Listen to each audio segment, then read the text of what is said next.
Jedan od projekata na kojem radimo zajedno vi i ja zove se Prosvetite. To je nagrada za najbolje prosvetne radnike u Srbiji i regionu. Pa sam htjela da čujemo, da naši gledalci čuju malo više o toj nagradi i koji je cilj zapravo iza toga. Da, Jelena, evo, vi ste u tom projektu, ali ovo je 3. godina kako to radimo.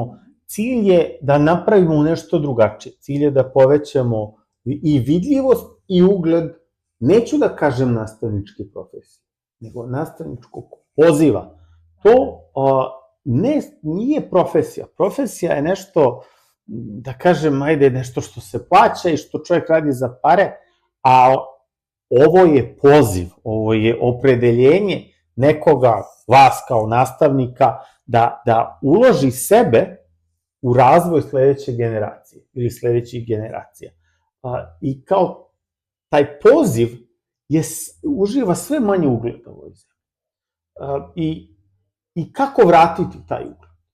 Dakle, jeste, mi imamo neke nagrade za nastavnike, ali nije to to. Ugled se vraća i vidljivošću. Dakle, ugled se vraća i novčanim nagradama.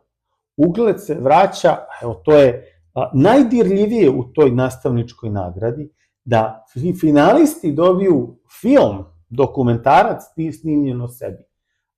Kada ste poslednji put pogledali neki dokumentarac o nekom nastavniku u ovoj zemlji?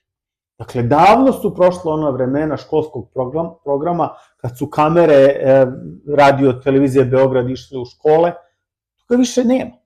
Dakle, cilj ove nagrade je da na nivou Srbije napravi ono što već postoji na svetskom nivou, a to je ta globalna nastavnička nagrada, ali da se po principima globalne nastavničke nagrade i ovde nagrade nastavnici, što da podrazumeva i novčanu nagradu, ona iznosi 1.000.000 dinara za pobednika, ali i postoji novčane nagrade za finaliste i polufinaliste, da se podigne vidljivost, da se nađu oni nastavnici koji će čak reprezentovati Srbiju na globalnoj nagradi, koji su ekstrovertni, koji nešto rade drugačije, nesvakidašnje, da ih nađemo, da ih prepoznamo i prezentujemo pre svega ovde u Srbiji, a i dalje u svetu. Jeste zadovoljni pažnjom koju dobijaju vaši?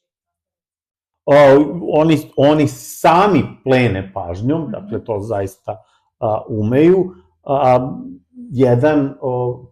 Prošle godine jedan bio i u prvih 50 najboljih nastavnika sveta.